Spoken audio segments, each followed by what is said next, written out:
ഭ്രാതൃകാരകൻ ചൊവ്വ, ആത്മകാരകൻ സൂര്യൻ, മാതൃകാരകൻ ചന്ദ്രൻ. ഇത് നിങ്ങൾ കേട്ടിട്ടുണ്ടാവും അല്ലെ? താതാശാത്മപ്രഭാവോ ദ്വിമണി മനോമാതരവും ശീതരശ്മി ഭ്രാത സത്വം ച ഭൗമ ക്ഷിതിരപി വചനം ജ്ഞാനമിന്തോ സ്തനൂജ. ഇത് നിങ്ങൾ കേട്ടിട്ടുണ്ടാവും, പഠിച്ചിട്ടുണ്ടാവും. എന്തായാലും അസ്ട്രോളജി നമ്മൾ കോമൺ ആയിട്ട് ഇപ്പൊ പറയണ അസ്ട്രോളജിയില് ആത്മകാരകൻ സൂര്യൻ. അപ്പൊ അതിനൊരു പ്രശ്നമുണ്ട്. എന്താണ് സാറേ പ്രശ്നം എന്ന് ചോദിച്ചാൽ, ആസ്ട്രോളജി നമ്മൾ വിചാരിക്കുന്ന തരത്തില് ഒരു ടൈപ്പ് ഓഫ് അല്ല. പാകൈമുറേ എന്ന് പറയുന്ന ഒരു സമ്പ്രദായം, സാര ജ്യോതിഡം, പരാശര ജ്യോതിഡം,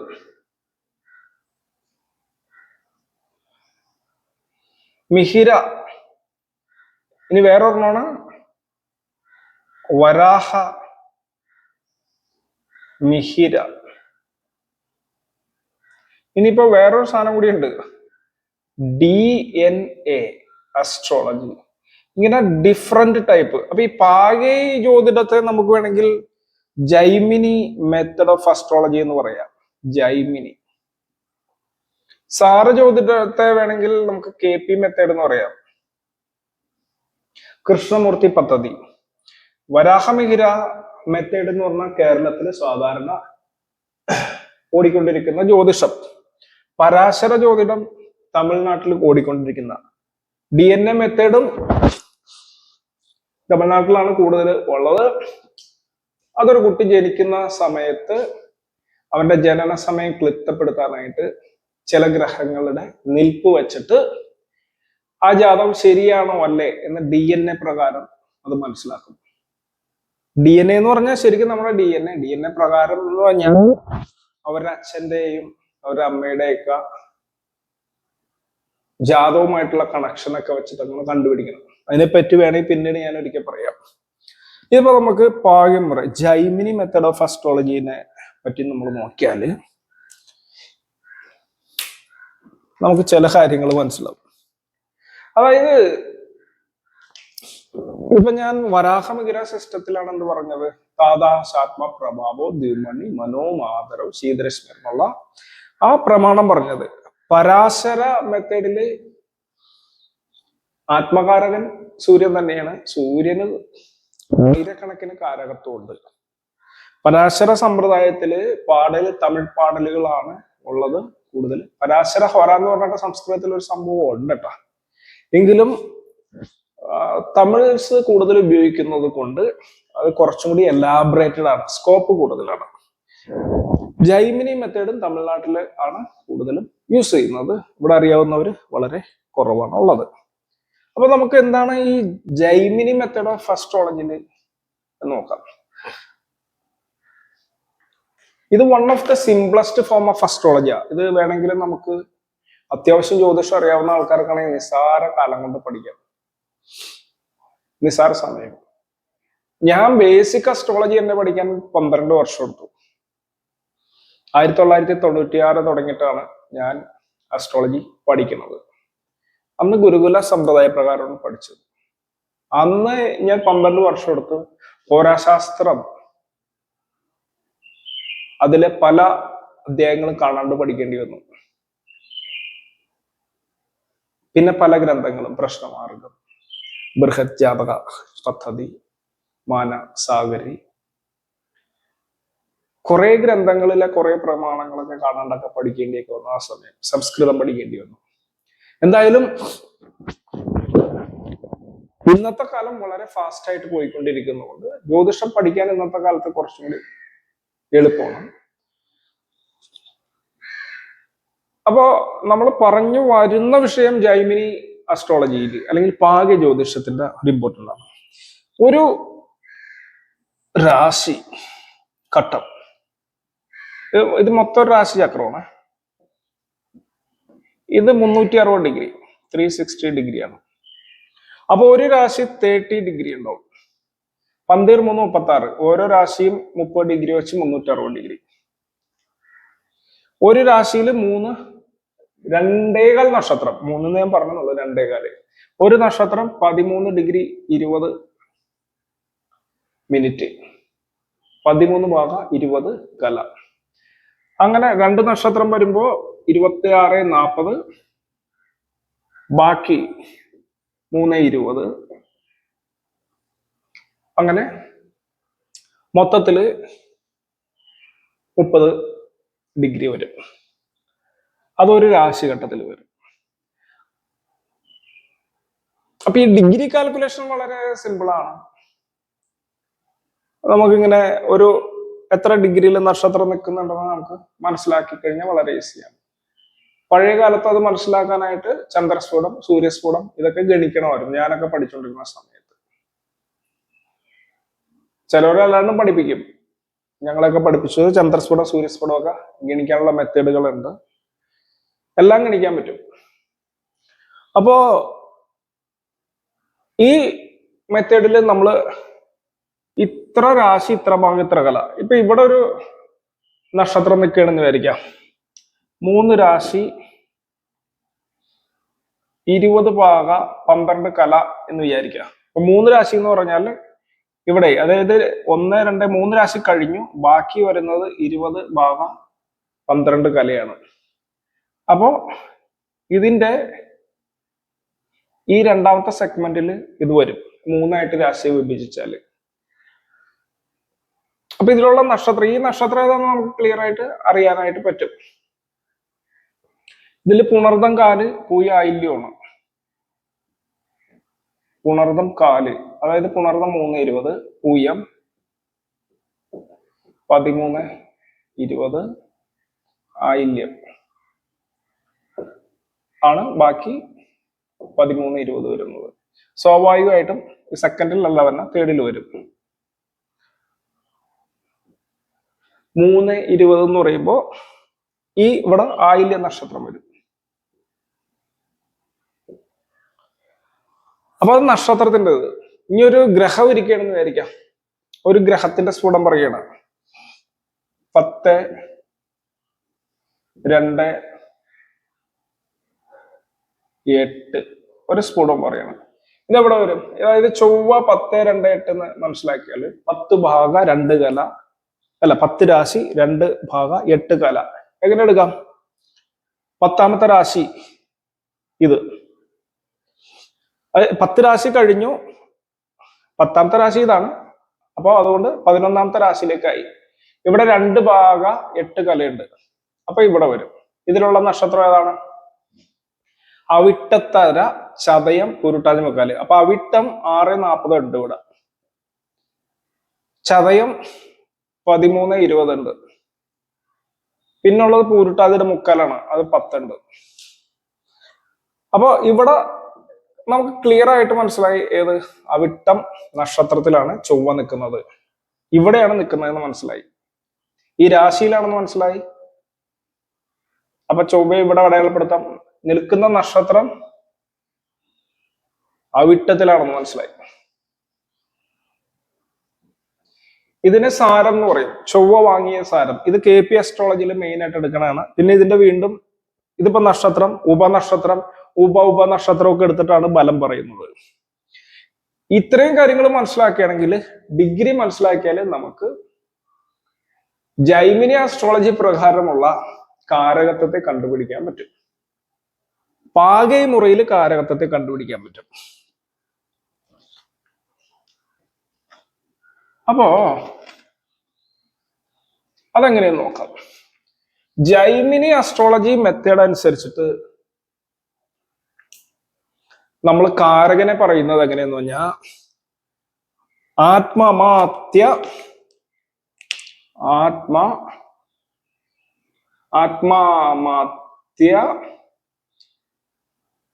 ഭ്രാതൃ മാതൃ പുത്ര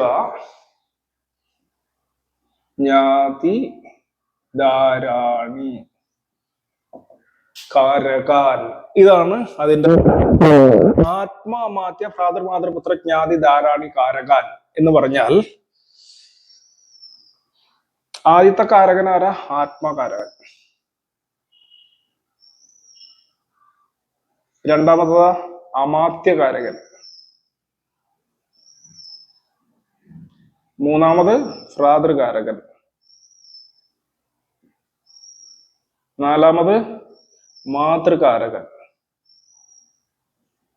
അഞ്ചാമത് പുത്രകാരകൻ. ആറാമത് ജ്ഞാതികാരകൻ. ഏഴാമത് ധാരകാരകൻ.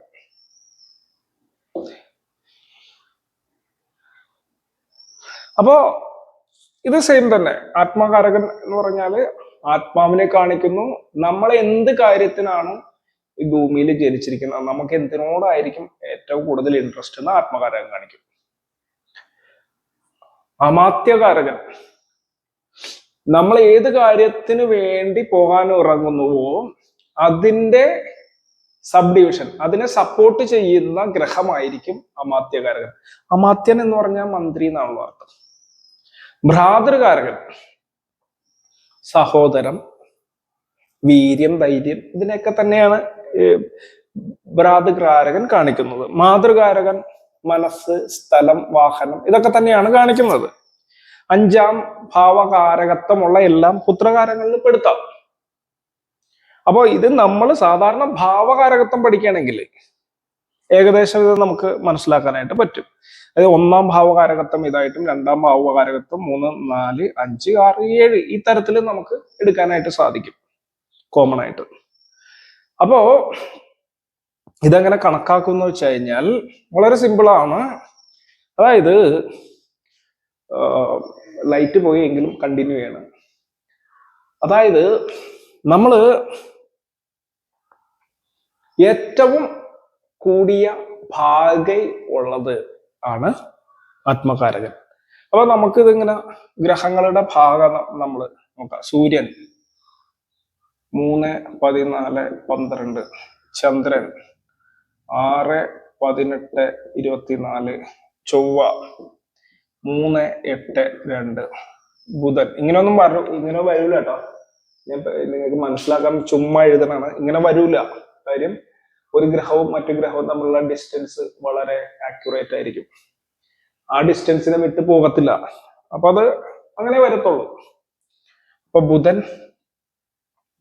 7, 21, 13, വ്യാഴം 10, 12, 3, ശനി 11, 10, 11, രാഹു കേതും വേണ്ട എങ്കിലും എഴുതാം.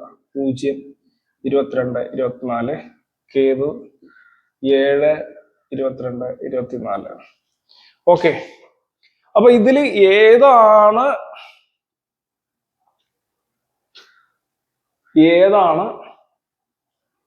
ആത്മകാരകൻ? അപ്പൊ നമ്മൾ ഈ രാശി എന്നുള്ളത് നമ്മൾ അവിടെ നോക്കണ്ട. ഭാഗകലയാണ് ഏറ്റവും കൂടിയ ഡിഗ്രി. ഇതിൽ ഏറ്റവും കൂടിയ ഡിഗ്രി ഏതാ? രാഹു കേതുവിനെ നമ്മൾ എടുക്കണ്ട. ബാക്കി നോക്കിയാലോ, 21 ഡിഗ്രിയിൽ നിൽക്കുന്നതാണ് ബുധൻ. അപ്പൊ ബുധനാണ് നമുക്ക് ആത്മകാരകൻ. അടുത്തത് ഏതാ നോക്കി, 18 ഡിഗ്രി ചന്ദ്രൻ. അപ്പൊ ചന്ദ്രനാണ് അമാത്യകാരകൻ. അപ്പൊ ബുധൻ പോയി, ചന്ദ്രൻ പോയി. ഇനി തൊട്ടടുത്തുള്ള ഡിഗ്രി ഏതാ? സൂര്യൻ. അപ്പൊ സൂര്യനാണ് ഭ്രാതൃകാരകൻ. അടുത്തത് ഏതാ?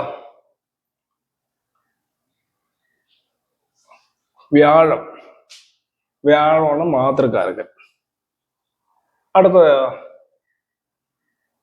10 ശനിയാണ്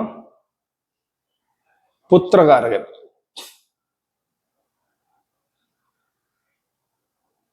അവിടെ ശുക്രൻ എഴുതാൻ വിട്ടുപോയി.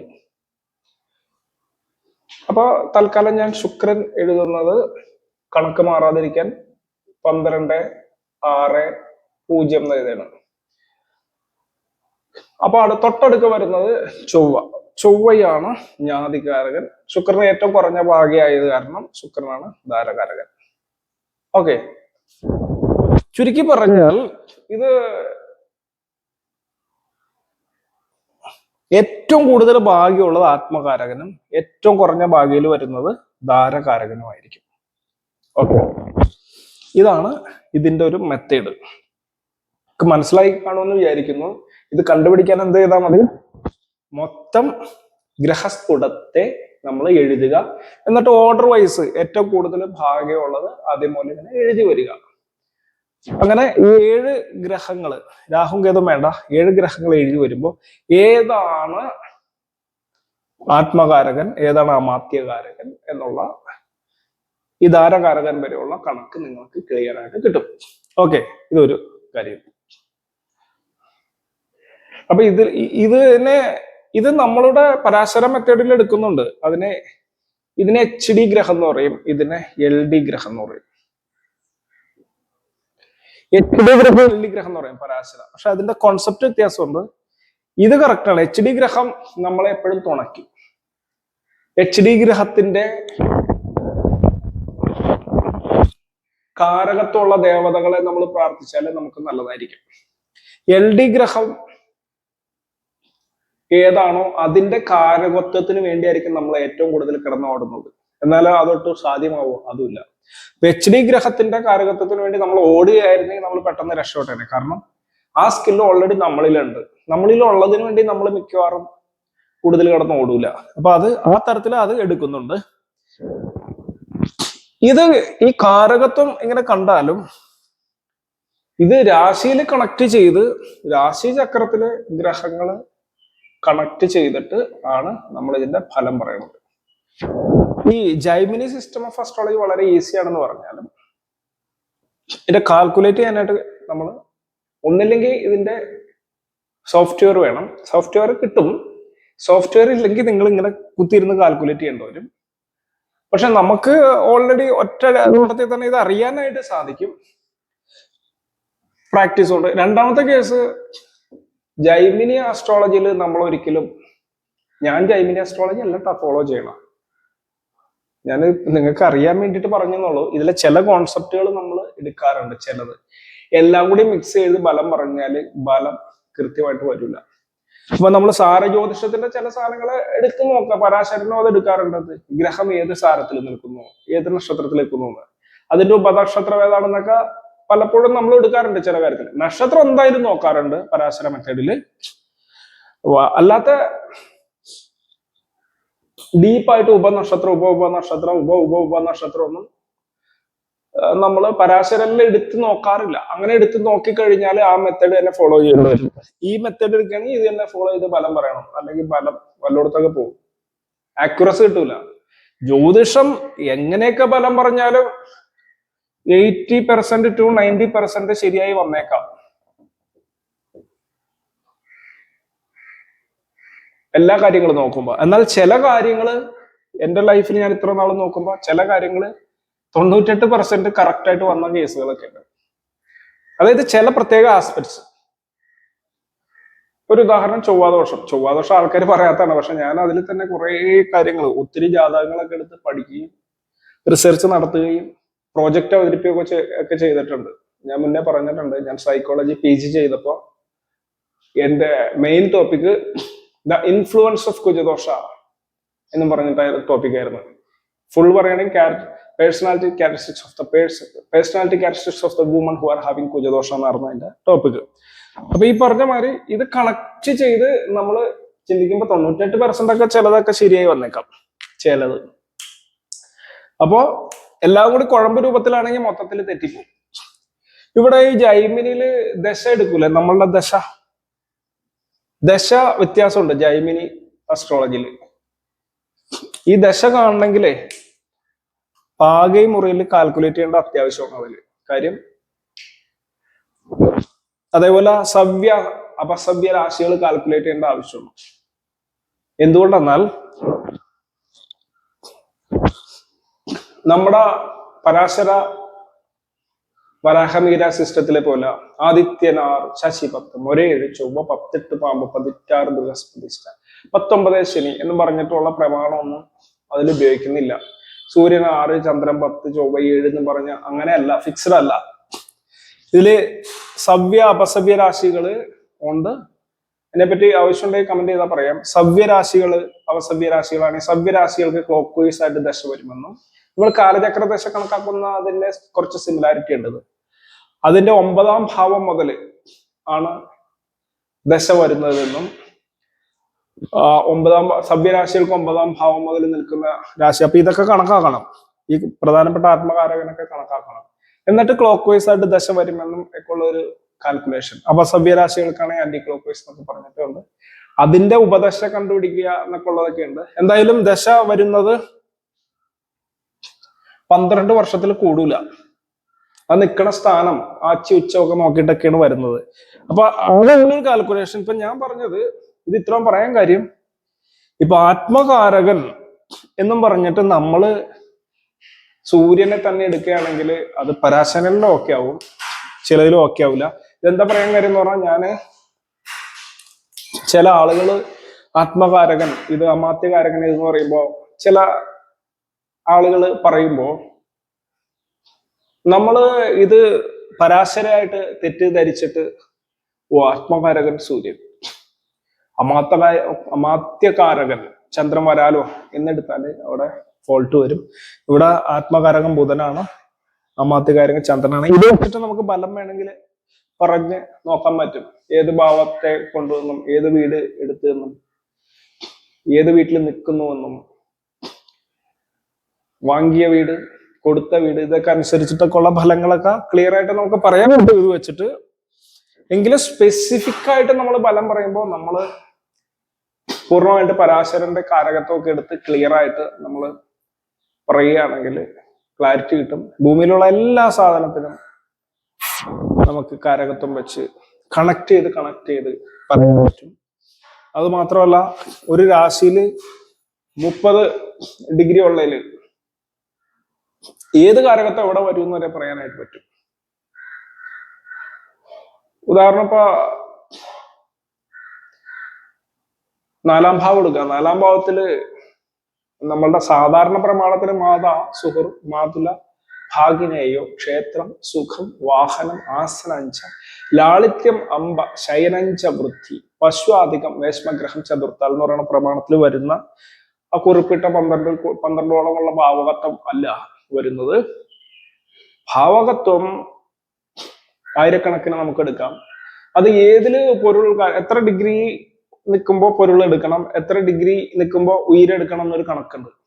ഇപ്പൊ ഒരു 13 ഡിഗ്രി, ഈ 4ാം ഭാവത്തിൽ 13 ഡിഗ്രി 12 കലയാണെങ്കിൽ അത് ഉയരെടുക്കണോ പൊരുൾ എടുക്കണോ? പൊരുൾ എന്ന് പറഞ്ഞാൽ വസ്തു, ഉയരെന്ന് പറഞ്ഞു കഴിഞ്ഞാൽ ഇപ്പൊ അമ്മ എന്ന് പറഞ്ഞാൽ ഉയരാണല്ലോ. ഉയര് ഇമ്പോർട്ടന്റ് ആണോ പൊരുൾ ഇമ്പോർട്ടന്റ് ആണോ എന്നൊരു ഉപകണക്കുകളൊക്കെ അങ്ങനെയൊക്കെ ഉണ്ട്. അങ്ങനെ നമ്മൾ ഡീപ്പായിട്ട് ഡിഗ്രി വെച്ചിട്ട് ഇത് കാൽക്കുലേറ്റ് ചെയ്യണമെങ്കിൽ ബലം കുറച്ചുകൂടി ക്ലിപ്തമായിട്ട് വരും.